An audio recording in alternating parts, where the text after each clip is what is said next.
Whether you've been watching these TV debates amongst the Conservative hopefuls or not, it certainly is a topic of conversation out there. Everywhere I go, people asking me, whether it's at the paper shop, the garage, who's going to win?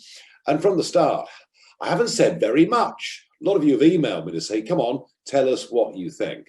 Now, I made it clear earlier on that Suella Braverman was the only one who was actually prepared to say we should leave the European Court of Human Rights and take back our border controls.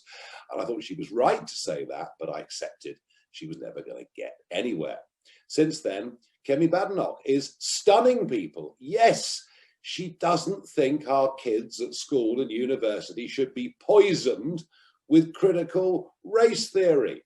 She's the only one that even wants to talk about illegal immigration and the huge level, massive record numbers of legal immigrants coming to Britain. I think she's put up an amazing, spirited performance. But here's the problem. There are three electorates here. One, of course, are the Tory MPs who picked the last two. The second are the 160,000 Conservative members who will pick from those two. And the third and most important lot, many of whom are watching these debates thinking, hang on, I don't get a say in this until the next general election. Well, they're the third, obviously important group. Now, I'm going to put this to you now. The Conservative Party are in more trouble than any of them realise. Let's look at what we've got. Assume that Badenoch can't make it through to the last two. That is a pretty safe assumption. We might get Penny Mordaunt, who shot up in the polls last week until we found out that she has illicit meetings with the Muslim Council of Great Britain, and she's into trans rights. Yes, a trans man is a man and a trans woman is a woman. Interesting. She wrote a book that said that so much of our past, like Dad's Army and the film The Dam Busters, these are terrible pieces of nostalgia. They're awful. What she's really saying to you is, she's saying that your parents and grandparents and great-grandparents were dreadful people. That's actually what she's saying, which is the biggest blooming insult you could ever throw at anybody. They were simply different times, 50, 60, 70 years ago, with different social attitudes. She's been under relentless attack in the press, something that I had to get used to a few years ago. So it would appear that Liz Truss's star is in the ascendant, her head-to-head with Rishi. Liz Truss, the new Maggie Thatcher. She's going to cut the size of a state and cut taxes, and all will be well. And then, of course, we have Rishi Sunak, the great globalist. Don't expect him to be tough on Beijing, given that family business interests are doing rather well there. Yes, he, of course, is the continuity globalist candidate. But a piece of polling overnight shows you why they're in so much trouble.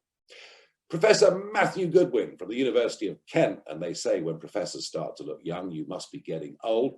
But young Matt Goodwin has produced some amazing polling. He asked people in the red wall seats, did they agree that the British Empire was associated with destructive behaviour? So it's kind of a leading question. It's kind of pushing you towards saying yes. And actually, in the red wall, only 4% look at the British Empire as having a destructive history. You see, it's my point. We are proud of our past, even though much of it is not the way we conduct ourselves today. He asked other questions about It Ain't Our Hot Mum, Dad's Army, were they appropriate or inappropriate? And massive majorities think it's fine. And you can go through trans rights, you can go through all the drivel that we get from London, and it's pushed out every day by Channel 4. It's pushed out every day by Sky News, the BBC, ITV, all of them.